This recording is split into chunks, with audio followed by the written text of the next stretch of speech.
네, 계속해서 오늘 촛불 집회 상황 얘기 이어가겠습니다. 네. 자, 김윤희 기자. 네. 지금 공식으로 집회 주최 측은 110만 명. 이제 195. 서울에서 그리고 전국적으로는 195만 명 그랬습니다. 경찰 수사로 너무 차이가 나요? 네, 맞습니다. 양측 간의 집계 방식 차이 때문입니다. 지금 현재 7시 반 현재 주최 측은 150만 명의 시민이 참여한다고 발표를 했고요. 네. 서울에만요. 네. 그리고 서울은 전국은 195만 네, 명. 숫자가 자꾸 늘어납니다. 네, 시간이 맞습니다. 지날수록. 심지어 지금 지난주에 180만 명보다 15만 명 더 많은 사상 최대 규모를 또다시 경신을 했다라고 보는 겁니다. 네. 이 주최 측과 경찰의 차이는 바로 목적이 다르기 때문입니다. 경찰은 현재 집회에 참석하고 있는 인원, 그러니까 최대 참가 인원만 세는데요. 하지만 주최 측은 이 세를 과시하기 위해 전체 참가 인원, 그러니까 하루 종일 집회에 참가했던 인원을 더해서 연인원으로 추산을 합니다. 네. 이 워낙 차이가 많이 나다 보니까 최근 경찰에서는 경찰 추산 인원 공개를 굉장히 꺼리고 있고요. 심지어 이철성 경찰청장이 직접 인원수를 언론사에 중계하지 말라고 지시까지 했다고 합니다.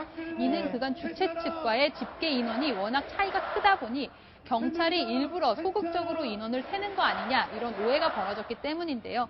그래서 경찰은 이번에는 추산 인원을 공개하지 않고 최대 인원만 공개를 하기로 했습니다. 네. 일부 지방 경찰청에서는요, 아예 집회 참가 인원을 놀이동산에서 재는 것처럼 일일이 세는 진풍경까지 벌였습니다. 네. 지금 광화문 촛불 집회가 진행되고 있습니다. 지금 구호를 외치고 있고 똑같이 이제 촛불을 들고 네. 행진을 하는 모습을 보이고 있는데 오늘 특히 구호나 퍼포먼스에 좀 변화가 있었나요? 네, 지금 6차 촛불 집회잖아요. 1, 2차 촛불 집회 당시에는 박근혜 대통령 하야하라, 퇴진하라 이런 단순 구호가 많았습니다. 네. 그리고 또 최순실 씨에 대한 본격 수사가 진행되고 기소가 진행됐던 3차 촛불 집회 이후로는 구속하라, 수사하라, 피의자 박근혜 이런 목소리가 높아졌고요. 유독 오늘은요, 새누리당과 국민의당을 비판하는 구호가 많았습니다. 4월 퇴진은 말도 안 된다, 즉각 퇴진해야 된다 이런 목소리들이 높았고요. 네. 또 우병우 전 수석, 김기춘 전 실장 등에 대한 구속 수사 촉구 목소리도 계속해서 높아지는 모습입니다. 네. 집회에 참가하는 시민들도 최근 전국 상황에 예의주시를 하면서 자신들의 목소리를 내는 셈입니다. 네, 정치권에서 특히 아마 청와대 쪽에서 대통령이 내년 4월 퇴진 입장을 발표할 것이라는 얘기가 나오니까 즉각 퇴진하라, 4월 퇴진 얘기는 말도 안 된다 이런 얘기 구호가 나오는 것 같습니다.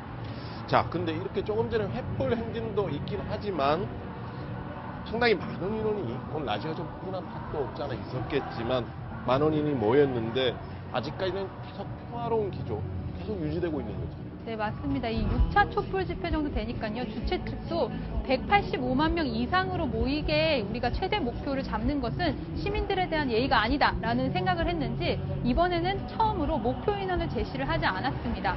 그런데도 이렇게 195만 명이라는 최대 인원이 모였고요.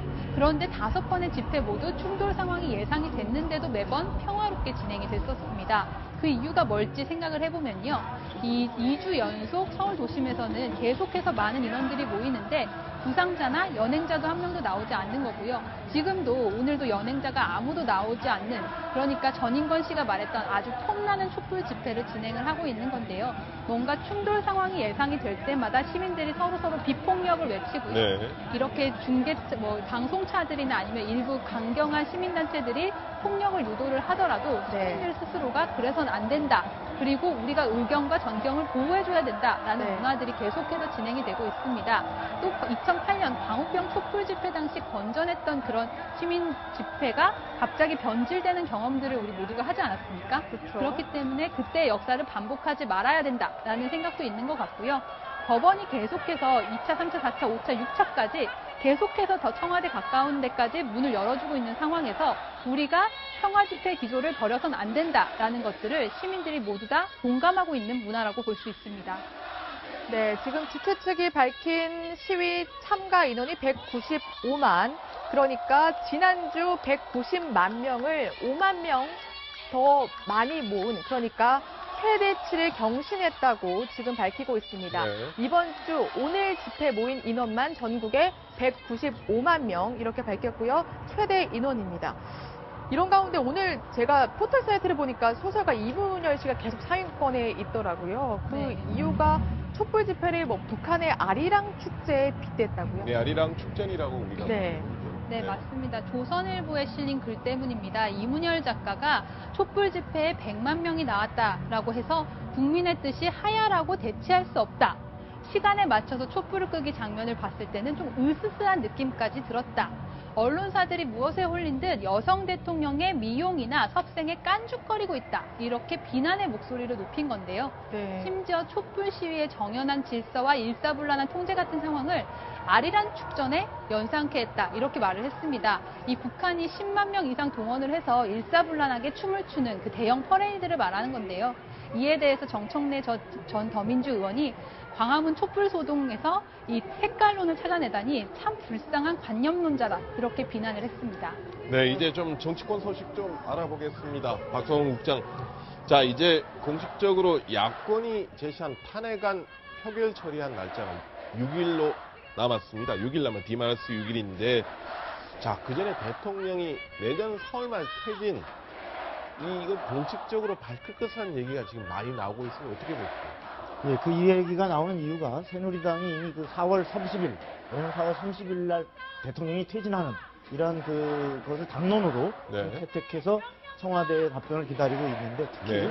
비주류인 그 비상시국회의 그 비박 비주류 의원들이 네. 이 4월 30일 퇴진을 할 뿐만 아니라 네. 그 당장에 총리에게 국정을 다 맡기고 이선으로 완전히 물러서 달라. 이 두 가지를 바로 이번 수요일 7일 네. 오후 6시까지 대통령이 답변을 달라라고 네. 요구한 상태이기 때문에 네. 대통령이 이에 대해서 어떤 답변을 내놓냐에 따라서 만약에 대통령이 이를 수용하는 답변을 한다면 그 9일 날 있을 탄핵 표결에 본회의에서 아마 참여하지 않거나 부결을 시키거나 이렇게 할 네. 가능성이 높지만은 만약에 대통령이 이를 수용하지 않는다면 탄핵에 새누리당의 비박 의원들이 비주류 의원들이 참여해서 탄핵을 가결시킬 가능성이 높은 이런 바로 7일이 중요한 분수령이 되는 날인 것 같습니다. 네. 그 박 대통령이 입장을 밝히느냐 마느냐 이걸 가지고도 지금 비박계 그리고 야당도 굉장히 좀 시나리오를 계속해서 구상하고 있을 것 같아요. 어떻게 그렇습니다. 들어갈까? 네. 이 지금 바로 만일에 박근혜 대통령이 7일 날 오후 6시까지 자 4월 30일 퇴진 수용하겠다. 네. 그리고 총리에게 국정 맡기고 나 지금 당장 이선으로 물러서겠다는 수용을 한다면 네. 아까 새누리당은 그 구유가 수용된 상황이기 때문에 9일 탄핵에 굳이 참여해서 어떤 가결을 시키는데 기여하지 않고 아마 부결이 될 가능성이 높은데요. 네. 이 경우는 물론 지금 아까 시민단체나 야권에서는 네. 새누리당을 비판하겠지만 네. 다른 한편으로 보수나 새누리당의 기존 지지층은 네. 야 대통령이 자기 임기 지금 단축해서 내년 4월에 물러가겠다는데 지금 밝혔는데. 당장 국정도 총리에게 맡기고 물러선다는데 네. 그것까지 탄핵에 꼭 등에 칼을 꽂아야 되느냐라고 하는 또 정서가 생길 수 있기 때문에 네. 상당히 어떤 이 경우는 진영으로 보수 대 진보의 진영으로 갈릴 가능성이 높아 보이고요. 네. 만일에 박 대통령이 이 수용을 하지 않고 네. 또는 수용을 하지 않거나 어떤 그 다른 형태의 사실상 조건을 붙여서 또다시 국회에게 공을 넘긴다면 비주류 의원들도 이러한 탄핵의 물결을 거스르기 어렵기 때문에 참여해서 탄핵이 가결이 이루어질 가능성이 높고 그 경우는 박근혜 대통령이 상당히 궁지에 몰릴 가능성이 많아 보입니다. 자, 대통령이 그렇다면 개헌까지 염두에 둔 제안을 또 하지 않을까? 어떻게 보십니까?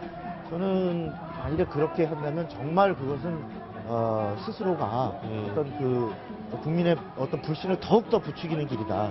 네. 다시 말해서 개헌이 이루어지면 예를 들어 내년 4월 30일까지 개헌이 이루어지면 그에 맞춰서 퇴진하겠다 이런 조건을 붙인다면 지금 아까 그 4월 30일이라고 하는 것에 대해서 어떤 조건을 붙일 경우 야당이나 시민사회가 엄청 반발할 가능성이 높다는데 네. 특히나 개헌이라는 조건을 붙인다면 예를 들어 문재인 대표, 네. 더불어민주당의 문재인 전 대표, 안철수 국민의당 전 대표 같은 경우는 이것은 꼼수다.